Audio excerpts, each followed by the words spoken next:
الحمد لله رب العالمين. الحمد لله حمدا كثيرا طيبا مباركا فيه. الحمد لله على نعمة الإسلام وكفى بها من نعمة، ثم الصلاة والسلام على أشرف الأنبياء والمرسلين نبينا محمد وعلى آله وأصحابه ومن تبعهم بإحسان إلى يوم الدين. أما بعد، فأيها الأحبة، فإن خطبتي مع سيادتكم إن شاء الله سوف يدور حول الإحسان إلى الجار. فقبل أن أدخل في الموضوع سوف نعرف من هو الجار أولا. haray musidɓe julɓe tedduɓe, ɓawon yettude o bajjo seniɗo wawɗo mo ronkata o wiyeteɗo Allah, mo mara ɗiɗaɓo, mo maraka fuɗɗi maraka haaɗi, o maramo o wallidirteɗo, o hato jina hay e goto, tawata ko tagi kon foppu no hato jini e makko. hiɗen yetta oɗo e nemaji ko nemini en, tawata sen limiɗi en wata anduɗon e ɗi foti. en toro Allah yo Allah duminan en nemaji ɗin. ɓawo ɗum ɗon juulen e o ɓurnaɗo tageefo wiyeteɗo Muhammadu sallallahu alayhi wa sallam, Allah ko tagi kon fop, malaika e jinna e yimɓe e kulle, kala ko taga kon fop o tawi ko oɗo Allah ɓuri yiɗude. hiɗen juula e oɗo kanko e ɓeygure makko e sahabaɓe makko ɓen fof e kala wonɗo e lawol ɓeelo, yo Allah waɗu en e maɓɓe. ɓawo ɗum ɗo hutuba meɗen on hande himo yiilo ko wiyete kon fi haqqe kawtal. ko wiyete kon kawtal, ko hombo woni kawtal taw? man huwa aljar? yaqulu ulama, aljar huwa man yujawiruka fi lmaskani walamal walsuq walmazraa waldirasa sawaun kana musliman aw kafiran. hadha huwa aljar, huwa man yujawiruka في المسكن والأمل والسوق والمزرعة والدراسة سواء كان الجار مسلما أو كان كافرا. ko wiyete kawtal ko kala on mo kawti duɗa, hara hiɗon kawtidi ka hoɗande go'o, ma hiɗon kawtidi ka golle ɗiɗi, ma hiɗon kawtidi ka marché tati, ma hiɗon kawtidi ka remuru, ma hiɗon kawtidi ka jande. foti non ngal kawtal ma ɗo ko julɗo ma ko kefeero, o woni kawtal ma. haza huwa aljar. wa bada hadihi nukta, bada tarif an aljar, fadlu lihsani ila aljar, ɓural ko woni e moƴƴagol e kawtal. yaqulu subhanahu wa ta'ala fi muhkami tanzil bada auzu billahi min alshaytani rajim wa bilwalidaini ihsana wa bidhil qurba واليتامى والمساكين والجار ذي القربى والجار الجنب والصاحب بالجنب وابن السبيل. دليل على أفضلية الإحسان إلى الجار وفضل الجار. ويقول النبي صلى الله عليه وسلم: من كان يؤمن بالله واليوم الآخر فليكرم جاره. وفي رواية: من كان يؤمن بالله واليوم الآخر فليحسن إلى جاره. toɓɓere ɗiɗaɓere nden ɓural ko wiyete kon kawtal. Allah addi aya on kandir Qur'an o inni wa bil walidaini ihsana. nene e baba moƴƴe dey e maɓɓe. nene e baba wata on tewtoɓe dey. ko honto woni innete wata on tewtoɓe? ko si tawi ɓe yamirima ko moƴƴa. ko honto innete wata on tewtoɓe? ko si tawi Allah jarriborima hara wonaɓe julɓe. ɗon na ya ɗoftoɓe wiyete ko wata tewtoɓe, kono ko ɓe wi ya waɗu kon haray ko ya waɗu. joni noon Allah inni wa bizil qurba, jomiraɓe ɓadodiral maɓen, siɓɓe maɓen wo ko ya moƴƴo e maɓɓe. wal yatama e aliyati maɓɓen ɓen kadi ko ya moƴƴo e maɓɓe kadi. wal masakina e miskinɓe ɓen ko haqqe ko ya moƴƴo e maɓɓe. o inni wal jarizul qurba, e kawtol ma mo ɓadodirɗa, ko on kawtal, ko on siɓɓe, ko o julɗo, ko ya moƴƴo e makko. jonnitamo haqqe kawtal ngal, haqqe siɗɗoyagal ngal, e haqqe diina kan. wal jari bil jonbi, emo wondirɗa e bange ka sete yagal a ƴewdi e goɗɗo e oto, yeru kun ɗon tram ma métro ma bus, yeru kun ko wonduɗon ɗon o woni kawtal. wasahibi bil jambi, woɓɓe ni ko ɗo woni ka sete yagal, ma mo kafiduɗa ngesa hara ko non ittidi keriji ma hoggo, ko ya moƴƴo e maɓɓe. nelaɗo sallallah alih w sallam e maki wo kala e moɗon laatiɗo himo gomɗini Allah, gomɗini ñalande sakkitine, gomɗini ma ya immito, wo fal yukrim jarahu, yo teddin kawtal makko ngal, yo moƴƴo e maggal. sawa'un kana musliman aw kafiran, foti non ko julɗo, foti ko kefeero. mo be maɓɓe no woodi no moƴƴorta e maɓɓe inchallahu e yi'e joni leyga. ayuhal ahibba, inna allazi yuhsinu ila jarihi huwa khairu nnasi inda Allah. Ukarrir, inna allazi yuhsinu ila jarihi huwa khairu nnasi inda Allahi azza wa jalla yawm alqiyama, misdaqan liqawlihi sallallahu alayhi wa sallam, khairu lashabi inda Allahi khairuhum li sahibihi wa khairu ljirani inda Allahi khairuhum li jarihi, aw kama qala alayhi salam wassalam. Nelaɗo sallallahu alayhi wa sallam ɓe maki wo kala on moƴƴotoɗo e kawtal muɗum ko on ɓuri moƴƴude e yimɓe ɓen fof ka Allah yawmal qiyama. Dalil meɗen e muɗum ɓurnaɗo ɓe maki wo khairul ashabi indallah, ko ɓuri moƴƴude e wondiɓe ɓen fof wondoytoɓe yawmal qiyama wo khairuhum li sahibihi, ko on ɓurɗo moƴƴade e wondiɗɗo makko on. Wa khairul jirani, ko ɓuri moƴƴude kadi e kawtal ɓen fof indallahi ka Allah khairuhum li jarihi, ko on ɓurɗo moƴƴade e kawtal muɗum. yo Allah newnan e wawe moƴƴagol e kawtal ngal. Wa ba'da zalika ayyuha al ahibba, hunaka huququn alayka an tuaddiyahu ila jarik. Joni noon hino toon haqqeji ko tawata be totta ɗin ɗon jonnita ɗin ɗon kawtal mangal. Wa min bayni hadhihi al huquq awwalan kafful aza anhu, kafful aza anil jari, jaru muslim aw kafir la yahtaj. Accugol lorrugol kawtal ngal. Yaqulu nabi sallallahu alayhi wa sallam, la yadkhulu ljannata man la ya'manu jarahu bawa'iqahu. Nelaɗo sallallahu alayhi wa sallam e maki natata aljanna kala on mo daɗari bone kawtal muɗum. Si tawi kawtal ma ngal daɗari bone ma on, andu haray an on aljanna wodanama. Wa min bayni hadhihi alhuquq aidan himayatuhu waddifa'u ala irdihi wa malihi wa badanihi.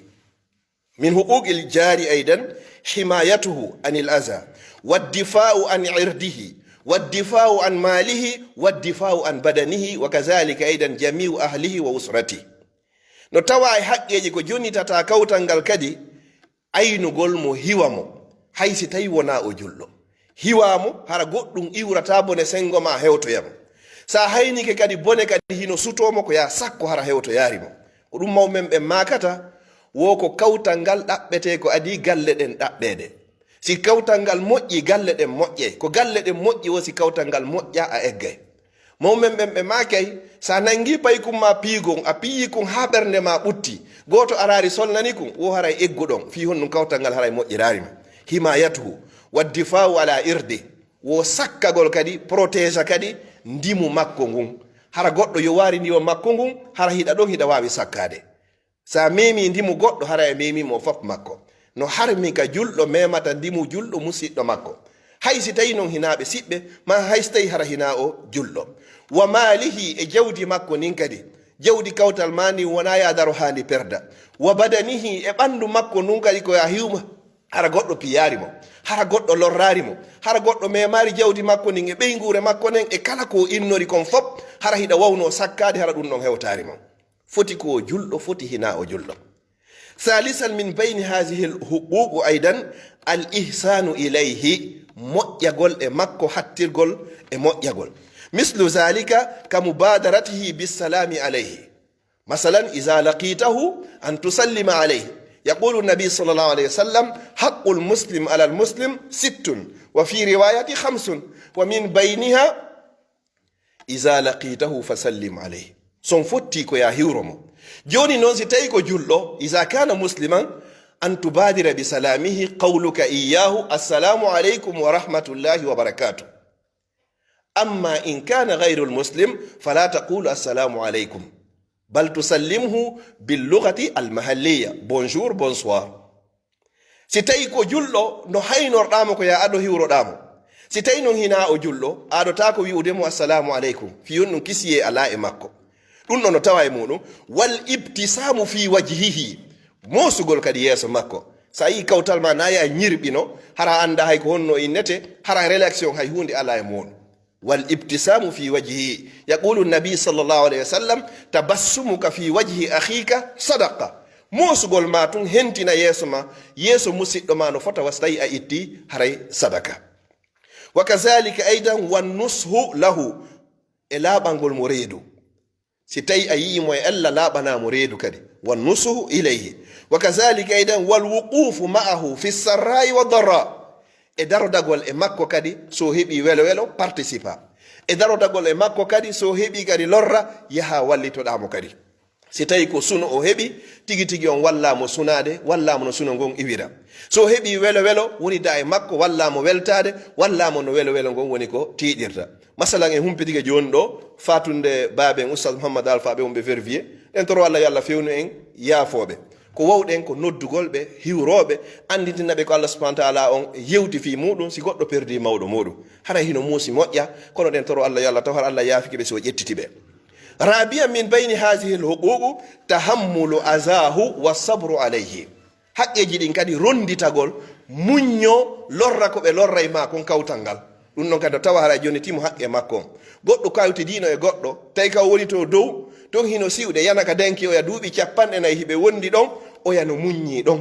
o yeetaki oya few koɓe tuɗu ɗon ha si heewi ɓe hibboya ɗan ɗon ɓe adda ɓe tuɗa kadi ɓe walora sengo jande ndiyan saji o o muññori ɗum ɗon kawtal ngal dow andude ɗum ɗon wo fewde oya feƴƴinno ɓay ɓe feƴƴi o leyga feƴƴini ɓe eggi goɗɗo go aroyi ɗon hande kadi ko bimbine ñande kanko oya ɓe ukkodiri o ndaari o tawi batti ko siyayno kon tawi woni duuɓi 40 tawi oya no muññi ɗum ɗon fof nelaɗo sallllahu alayhi wa sallam e maki sa muññike bone kawtal ko ɓe lorra e ma kon hiwa kadi hara anga yahaari e maɓɓe si ɓe addi e ma kadi an muññoɗa andu haray ko baraji woni ko wodanma wa khamisal min hasihi l uquq muqabalatu isaatihi bil ihsan si tawi o waɗi ko boni ari e ma an natta e makko haray ko moƴƴi ko ɗum ɗo idfa billati hiya ahsan fa ida allazi baynaka wa baynahu adawatun ka annahu waliyun hamim haray an ko ni wonɗa hanɗa sakkorade tentini noon enen ɓe allah jarribori wurgol e ɗe leyɗe koyen waɗu jikku moƴƴo tenen eɓe wona julɓe ɓen fiyo ɓe yiɓu diina kam ɓe yiɗama hande kadi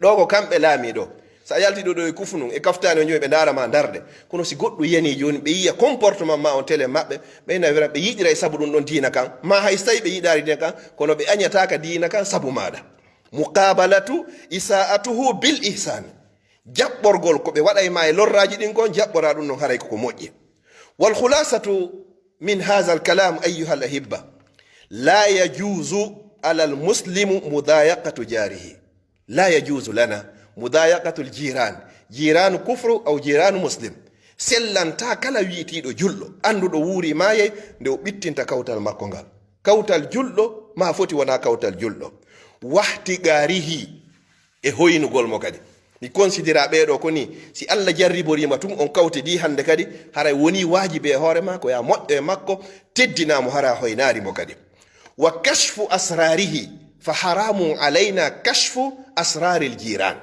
feññingol gundo kawtal ngal kadi koko harmi gundo kawtal noon hino fuɗɗi hakkunde ma e tere maɗe ari hakkunde ma e sonnajon e ɓiɓɓe ɓen e ɓey guure nden yehoy noon ha hewti kawtal ngal no woodi kawtal goon toon ko haqqe goto wano kawtal mo kafide hara ko keefeero on ko a jontumo haqqe kawtal sa kawtidi e goɗɗo ko julɗo kono na on enɗan a jonitaymo haqqe kawtal ngal e haqqe e diina kan sa kawtidi noon e goɗɗo hara ko on enɗan ko o julɗo on kawtidi woni haqqeji tati jonitamo haqqe enɗan ɗan hiɗon kafi haqqe diina kan e haqqe kawtal ngal ɗo woni ɗi tati joni noon sellantaka goɗɗo feññina gundo kawtal muɗum kadi wala yajuzu lil muslim kashfu asrari jiranihi wa kazalika aidan khiyanatuhu sellantaki kadi ka janfoɗen kawtal ngal kadi waɗa toon politique hande kadi fino hoyra ma no janforamo ma no toñiramo wa kazalika aidan wattakabburu alayhi لأن النبي صلى الله عليه وسلم يقول لا يدخل الجنة من كان في قلبه من مثقال ذرة من كبر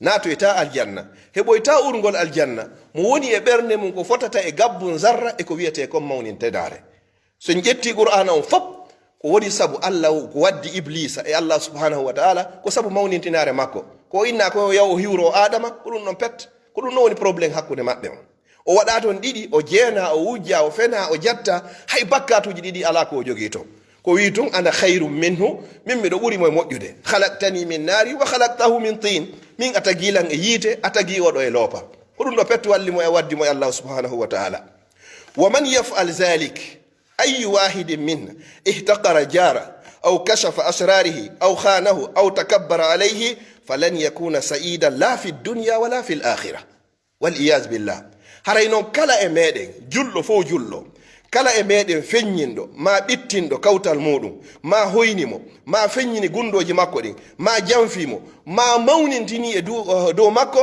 la yakunu sa'idan la fi dunia wala fi l akhira a malatake aduna ɗo a maloytake kay lakara wal iyas billah aqulu qawli hadha wa astaghfirullah li wa lakum fastaghfiruh innahu huwal ghafurur rahim.